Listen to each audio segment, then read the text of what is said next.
से हमारे पूर्व सांसद नरेंद्र जी खीचर साहब, प्रदेश महामंत्री हमारे श्रवण बगड़ी जी, प्रदेश के उपाध्यक्ष मुकेश दादी जी, पार्टी के जिला अध्यक्ष भाई बनवारी लाल सैनी जी, जिला प्रमुख हर्षिनी गुलेरी जी, प्रदेश के प्रवक्ता भाई लक्ष्मीकांत भारद्वाज जी, जिला प्रभारी सीकर दिनेश दावाई जी, यात्रा प्रभारी बिशंबर पूनिया जी, भाई राजेश बाबा जी, बबलू चौधरी जी, सुशीला सिंगड़ा जी और मंच पर विराजमान सभी अतिथिगण, मेरे सामने बैठे सभी मेरे पूजाइयों, बुजुर्गों, नौजवान दोस्तों और इतनी बड़ी संख्या में आई मेरी माता बहनों, सबसे पहले तो मैं आप सभी का वंदन करता हूं, अभिनंदन करता हूं, आप सभी को मैं नमन करता हूं, आप सभी को प्रणाम करता हूं।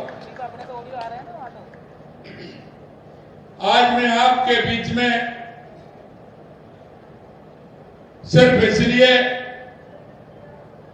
कि हमारी माता बहनों की क्या समस्या है, हमारे किसानों की क्या समस्या है, हमारे युवाओं की क्या समस्या है, आमजन से एक मिलना होगा, हमें इस क्षेत्र के लिए क्या करना है, इसलिए मैं आपके बीच में आया हूं। मैं सौभाग्यशाली हूं कि आप सभी के एक साथ मंडावा विधानसभा के सभी भाई और बहनों का दर्शन का लाभ मिला है। निश्चित रूप से मैं धन्य हुआ हूं कि एक साथ आप सभी के दर्शन का मुझे सौभाग्य मिला है, क्योंकि आपने देखा है देश के यशस्वी प्रधानमंत्री नरेंद्र मोदी जी के नेतृत्व में 2014 के बाद देश में परिवर्तन होने लगा है और वो परिवर्तन आप सभी को भी दिख रहा है। और मैं आपको एक बात और कहना चाहता हूं कि उस परिवर्तन में तो देश के यशस्वी प्रधानमंत्री नरेंद्र मोदी जी ने 4 जातियों का जो उल्लेख किया है, उनके परिवर्तन की मिसाल हमारे प्रधानमंत्री जी बने हैं। उन्होंने कहा हमारा युवा, हमारी महिला, हमारा किसान और हमारा मजदूर अगर मजबूत होगा तो हमारा प्रदेश भी मजबूत होगा, हमारा राष्ट्र भी मजबूत होगा। यह बात मैं इसलिए कहना चाहता हूं कि गरीब कल्याण की योजनाओं को लेकर के माननीय हमारे देश के यशस्वी प्रधानमंत्री जी चले हैं। पहले गरीब कल्याण की योजनाएं कागज पर चलती थी। कांग्रेस के लोग कहते थे हम अगर 1 रुपया भेजते हैं तो 15 पैसे पहुंचता है। मेरे भाई और बहनों, मैं आपसे कहना चाहता हूं, अब केंद्र से अगर 100 रुपए आते हैं तो 100 के 100 रुपए आपके खाते में जाते हैं। यह बड़ा परिवर्तन प्रधानमंत्री जी ने किया है। अगर उनकी सोच देखिए, उन्होंने देखा कि हमारी महिलाओं का उद्धार कैसे हो सकता है। उन्होंने देखा कि हमारी महिला शौच के लिए रात्रि का इंतजार करती है, सुबह जल्दी जाती है। क्या 70 साल में किसी को यह पीड़ा ध्यान में नहीं आई? लेकिन टॉयलेट बनवा करके देश के यशस्वी प्रधानमंत्री नरेंद्र मोदी जी ने हमारी माता बहनों को सम्मान देने का काम किया है।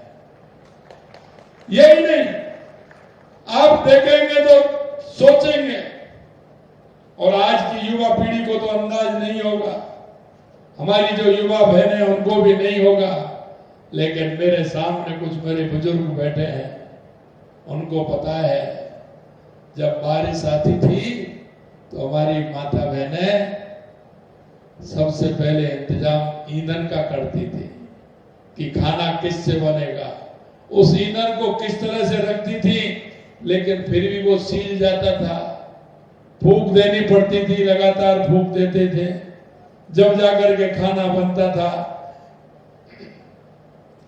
मेरी माता बहनों को गैस का सिलेंडर दे करके देश के यशस्वी प्रधानमंत्री नरेंद्र मोदी जी ने सम्मान देने का काम किया, और हम उसी थीम को लेकर के हमारी राजस्थान की सरकार चल रही है।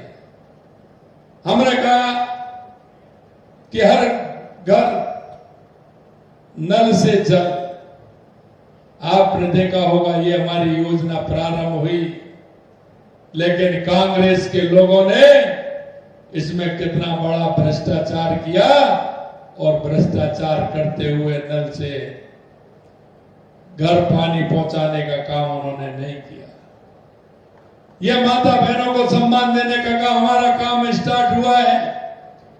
हमारा जेजेएम में वो काम भी चल रहा है, क्योंकि कांग्रेस के लोगों ने क्या किया कि पानी का स्रोत तो नहीं बनाया, पहले पाइपलाइन डाल दी तो उसका कमीशन ले लिया, उसको गलत तरीके से ठेकेदार में डलवा दिया। अब पाइपलाइन भी डल गई, पाइप भी गंदे डल गए, ये भी डल गए। अब ये कह रहे हैं कि हमारे पास जांच एजेंसी आ रही है। मैं आपसे पूछना चाहता हूं, ऐसे लोगों की जांच होनी चाहिए कि नहीं होनी चाहिए? होनी चाहिए कि नहीं होनी चाहिए? अब ये कहते हैं कि ये तो जांच एजेंसी आती है, जांच एजेंसी अपना काम करेगी, आप क्यों डरते हो?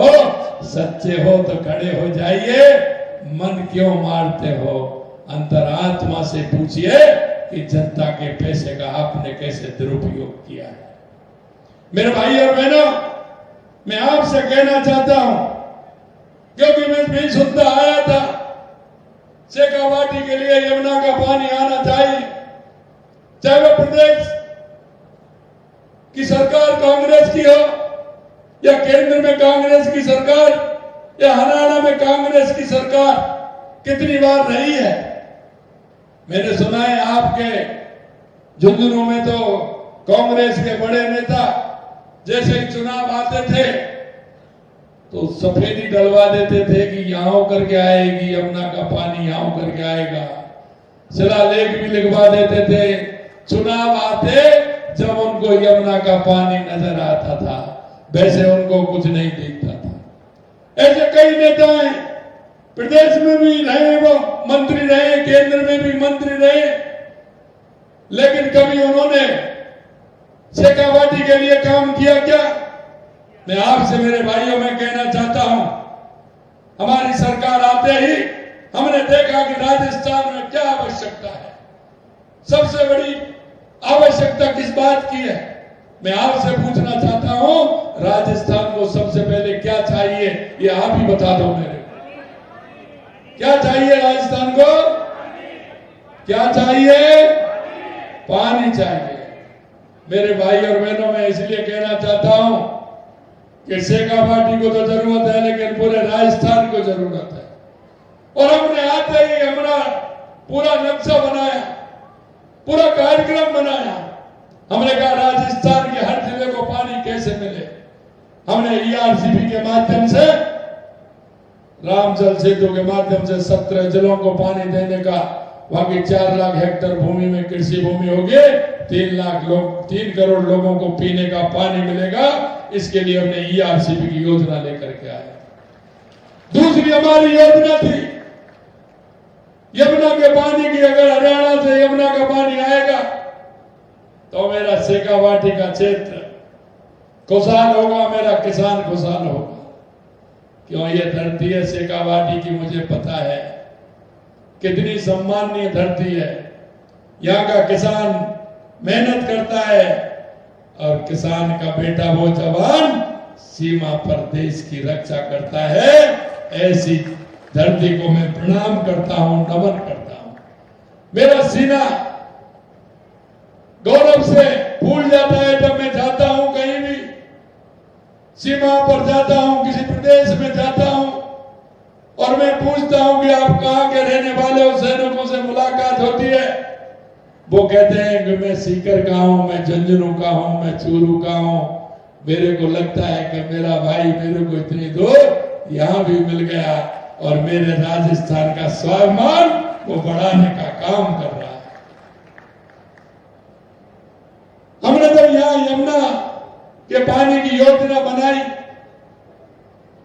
तो विधानसभा में कांग्रेस के कई लोगों ने प्रश्न पूछा, कितना पानी लाओगे, कैसे लाओगे? मैंने कही चिंता मत करिए, पूरा पानी लेकर के आएंगे। आप नहीं लाए, लेकिन नहीं लाए वो तो कोई बात नहीं, लेकिन मैं एक बात आपसे कहना चाहता हूं और वो मैं इसलिए कहना चाहता हूं, अगर वो आपके बीच में आए तो आपको उनसे जवाब जरूर पूछना है, आपसे उनको सवाल करना है। वो इसलिए करना है मेरे भाइयों, जब वोट आता है तो भाई की बात करते हैं, जाति की बात करते हैं, समाज की बात करते हैं, अपने की बात करते हैं।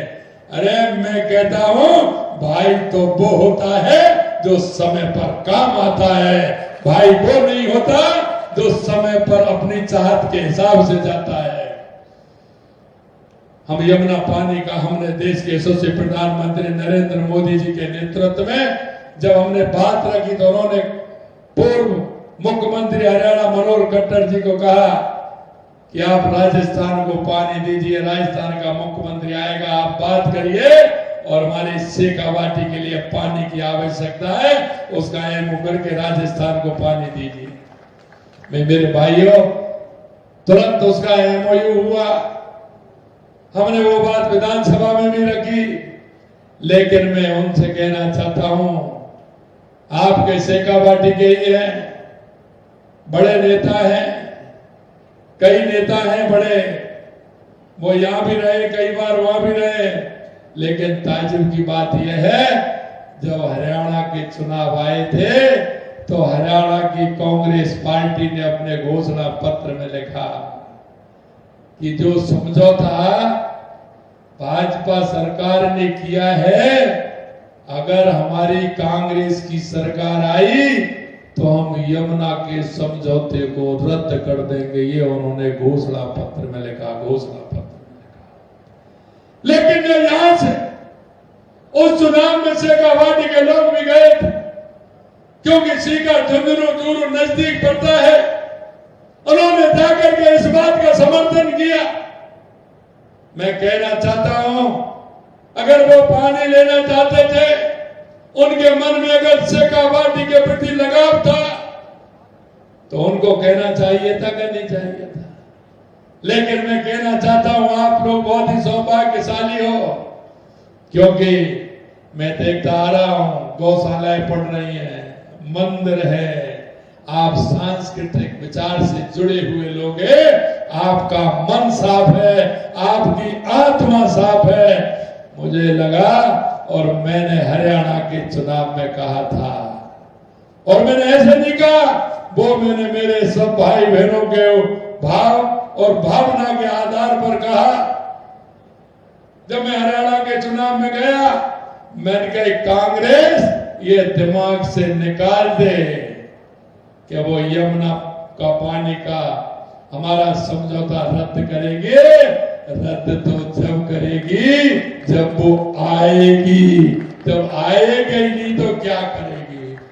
क्योंकि मुझे पता है आपकी भाव और भावना जो है वो ऐसी साफ है कि हरियाणा के अंदर भी आपके मन ने वह कांग्रेस को सबक सिखाने का काम आपके द्वारा हुआ है, आपके द्वारा हुआ है। ये मैं आपसे कहना चाहता हूं, लेकिन हमको उनको पूछना चाहिए, हमने उनको पूछना चाहिए कि आप बात करते हो ना, वोट मांगने के लिए आते हो, और मैं आपसे कहना चाहता हूं, क्या कोई अभी वोट है क्या? कोई चुनाव आने वाला है क्या? अभी कोई चुनाव है क्या? मेरे से कई लोगों ने कहा आप 47-48 टेम्परेचर में जा रहे हो, बारिश के बाद मौसम ठंडा हो जब जाना। मैंने कहा भाई मैं तो किसान का बेटा हूं, मैं देख रहा हूं 4-5 दिन पहले आप फसल काट रहे थे, हमारी माता बहनें फसल काट रही थी, गेहूं काट रहे थे, उसको खलिहान में से लेकर के आए। अभी हम तो किसान है, कोई धूप लगती है क्या? किसान को धूप लगती है क्या? बताइए, किसान तो खेती में काम करता है तो वो छाता लेके थोड़ी करता है। तो मैं भी तो किसान का बेटा हूं। मैंने कहा धूप से फर्क नहीं पड़ता ना सर्दी से फर्क पड़ता है। ये किसान है, ये धरती का सीना चीर के अन्न उपजाता है। इसको धूप और गर्मी से कोई लेना देना नहीं। मेरे भाइयों, मैं इतना ही कहना चाहता हूं आप सभी से कि हमने यमुना का समझौता किया। हमारे हरियाणा के चुनाव आ गए, इनके अंदर बौखलाहट आ गई कि क्या हुआ। मैंने क्यों चिंता कर रहे हैं, चुनाव बाद हमारी सरकार बनी और सरकार बनते ही हमारे डीपीआर की टास्क फोर्स हमने गठित कर दी। 2 मीटिंग हो गई, जल्दी हमारी डीपीआर बनने वाली है और जल्दी यहाँ का काम प्रारंभ होगा। ये मैं आपको विश्वास दिलाने के लिए आपके बीच में आया। मित्रों, मैं इतना कहना चाहता हूं, कहने को तो मेरे पास बहुत कुछ है, बहुत कुछ है। मैं कह सकता हूं आपके यहाँ क्षेत्र में कितना काम किया है, हमारी सरकार ने कितना पैसा बजट में दिया है, वो भी मैं बता सकता हूं। लेकिन सिर्फ मैं इतनी बात कहना चाहता हूं आप सभी से, हम देश के यशस्वी प्रधानमंत्री नरेंद्र मोदी जी के नेतृत्व में जो संकल्प पत्र में हमने आपसे वायदा किया है, हम एक एक वायदे को हमारी सरकार पूरा करेगी। हमारी हर योजना आपने देखी होगी, उस योजना को हम लेकर के आए। चाहे हमारा किसान हो, किसान के लिए चाहे सम्मान निधि हो, भूमि विकास बैंक के लिए हमने पैसा दिया हो, चाहे हमारा गोपाल क्रेडिट कार्ड हमने दिया हो। हम किसान की एक एक बात को जानते हैं, किसान को क्या चाहिए। हमारे युवाओं को हमने आपने देखा, हमने कहा हमारे पहले बजट में हम युवाओं को 1 लाख नौकरी देंगे। कांग्रेस के लोग हमसे विधानसभा में पूछते कैसे दोगे आप? अरे मैंने कहा देखते जाइए कैसे दोगे आप देखते जाइए। करेंगे आप पैसे 1 लाख नौकरी देना संभव नहीं है। मैंने कहा आप डायरी पेन जेब में रखिए, डायरी पेन जेब में रखिए, नोट करते चलिए। मैंने अभी उनको कहा 69,000 नियुक्ति पत्र हमने दे दिए। जुलाई में बजट आया था, हमने कहा 1 लाख देंगे, जुलाई तक लिख ले जाना। 1 लाख नौकरी देने का काम हमारी सरकार करेगी, हमें बताना। हमने पूरे साल का हमने कैलेंडर बना दिया। 1,88,000 पाइपलाइन में है। मैं युवाओं से और युवा बहनों से मैं कहना चाहता हूं, आप मेहनत करिए। और आपसे भी कहना चाहता हूं, हमारी माता बहनों से, हमारे बुजुर्गों से, अपने युवा भाई बहनों से मेहनत कराइए। कौन सी परीक्षा में बैठना चाहता है, कौन सी में करना चाहता है, मेहनत करिए। और निश्चित रूप से राजस्थान की सरकार हमारे युवाओं के सपनों को पूरा करेगी, पूरा करेगी, पूरा। क्योंकि हमें पता है, हम इस बात को भी जानते हैं कि अगर हमारा युवा मजबूत होगा तो हमारा प्रदेश मजबूत होगा, हमारा किसान मजबूत होगा तो हमारा प्रदेश मजबूत होगा, हमारी महिला मजबूत होगी तो हमारा प्रदेश मजबूत होगा, हमारा अंतिम पंक्ति में जो हमारा भाई खड़ा है वो अगर मजबूत होगा, SC ST के लोग हमारे मजबूत होंगे तो हमारा प्रदेश मजबूत होगा। हमारी केंद्र और राज्य सरकार की योजना है, उन योजनाओं का लाभ लेने के लिए हम सबकी जिम्मेदारी है। और ये जिम्मेदारी होने के कारण मैं आपसे इतना ही कहना चाहता हूं कि हमारे पड़ोस में, हमारे गांव में, हमारे मोहल्ले में, क्योंकि हमारे हर क्षेत्र में काम कर रहे हैं, हर क्षेत्र में हमारी योजनाएं हैं, उन योजनाओं के माध्यम से हम कैसे हमारे हर व्यक्ति को आगे बढ़ाने का काम कर सकते हैं, योजनाओं का लाभ देकर के उसको कैसे आगे बढ़ा सकते हैं। हम एक देश के, प्रदेश के एक सच्चे नागरिक होने के नाते हमारा भी कर्तव्य बनता है, जिससे सरकार की योजनाएं ठीक ढंग से धरातल पर आ सके और उसका लाभ उस पात्र व्यक्ति को मिल सके। ये जिम्मेदारी हम सभी की बनती है। इसलिए मैं कहना चाहता हूं कि आपके पड़ोस में कोई बीमार माँ हो, बुजुर्ग माँ हो, कोई बुजुर्ग हमारा ताऊ हो, कोई दिव्यांग भाई हो, कोई बेरोजगार युवा हो। मैं नौकरी की बात 4 लाख की करता हूं तो कांग्रेस के लोग कहते हैं कि 5 साल में 4 लाख कैसे दे दोगे। मैंने 4 लाख तक पहुंचा दिया है। मैंने कहा ऐसे में दे दूंगा और बचे होंगे तो मैंने कहा है कि 6 लाख प्राइवेट नौकरी देंगे हम। हमने अभी आपने देखा होगा राजस्थान किया, 35 लाख करोड़ रुपए के MOU हुए, 3 लाख करोड़ रुपए के 3 महीने में जमीन पर उतर गए। मैं ऐसे युवाओं से भी कहना चाहता हूं, युवा बहनों से भी कहना चाहता हूं कि अगर अपना काम कुछ खोलना चाहें, अपना कोई काम करना चाहें तो उसके लिए भी हमारी सरकार में प्रावधान है।